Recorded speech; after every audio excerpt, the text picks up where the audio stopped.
Okay, here's my Blackboard, Landon Black, and I'm going to be talking about mobile payments and digital currency. Just to explain mobile payments briefly, they're done using NFC chips, which connect two electronic devices when they're either touching or within around 2 inches of each other.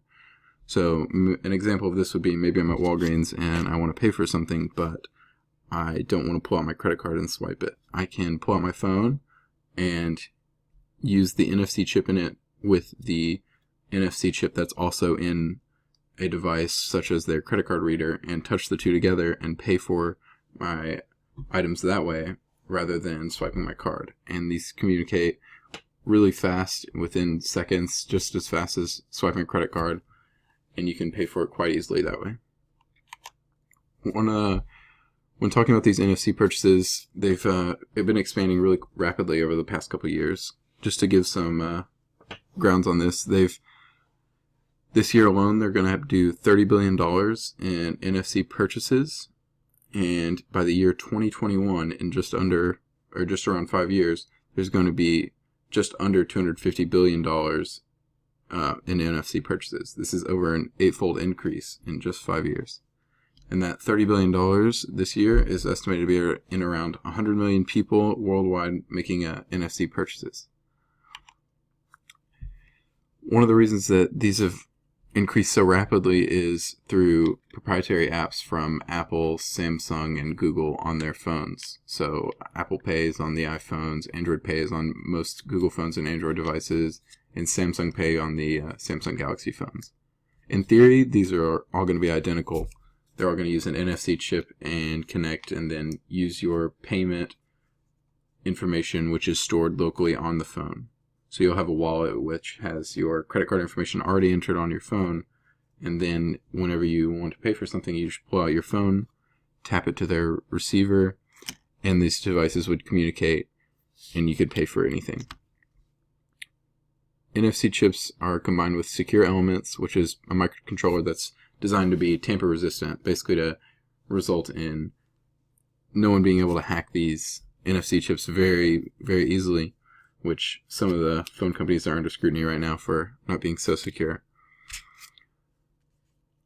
These have expanded mobile payments quite quickly just because of the proprietary apps. So if I'm an iPhone user and I wanted to learn about Apple Pay or mobile payments in general, I might feel uncomfortable if I didn't have Apple Pay. But now that Apple has released a proprietary app and made it ingrained into the iPhone, and anyone can pick it up really quickly and just sign up with their credit card and make payments really, really quickly and feel comfortable about it since it's provided by Apple and not by the third-party apps that are on the App Store, which makes for a much more comfortable user experience. Another way these payments have changed over the last couple of years is through cryptocurrencies, which mainly has been Bitcoin rising in popularity. Bitcoins are rewarded for doing work, and once you do this work for the company, they reward you with their currency, or a Bitcoin, which can be used as currency. Basically, they give you problems or something for your computer to solve, and your computer solves it, sends back the results, and you get paid for that. You're basically selling out your computer's hardware and letting them use it to do high-end data solving and getting paid for it.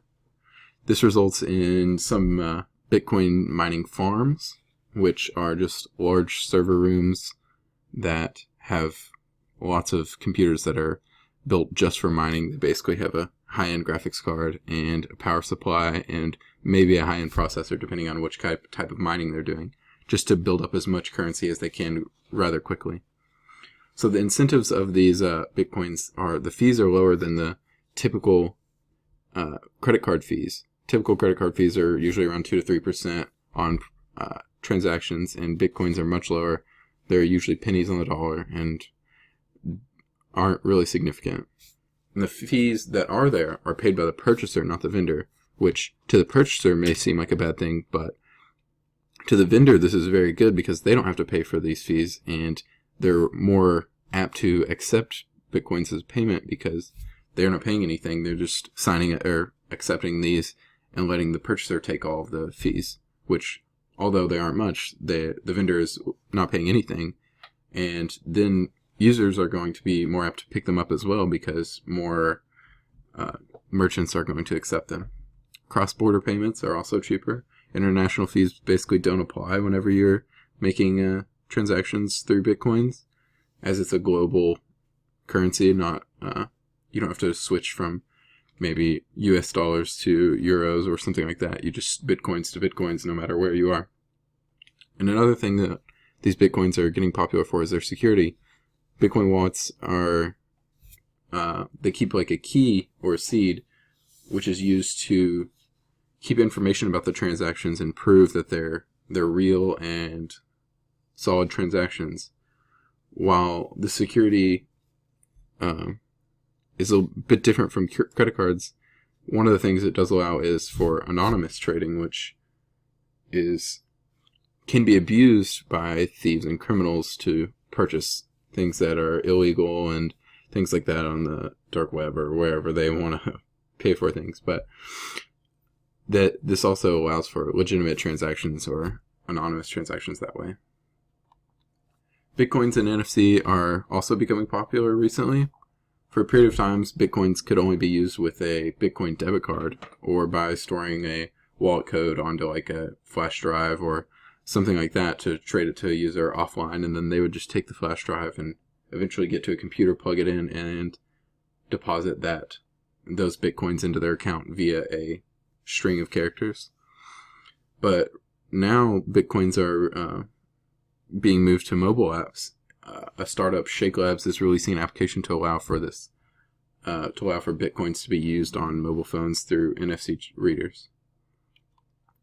So in summary, NFC has expanded the mobile pay market vastly, and proprietary services from Apple and Google and Samsung have also helped this by providing a comfortable service and a user experience that is very easy to pick up and comfortable. Bitcoins or other cryptocurrencies are also allowing for even more security while also keeping transaction fees cheap and keeping things quite easy for the user and making the fees much smaller than what users are used to with credit cards. For my references, I'll attach those in the Blackboard submission.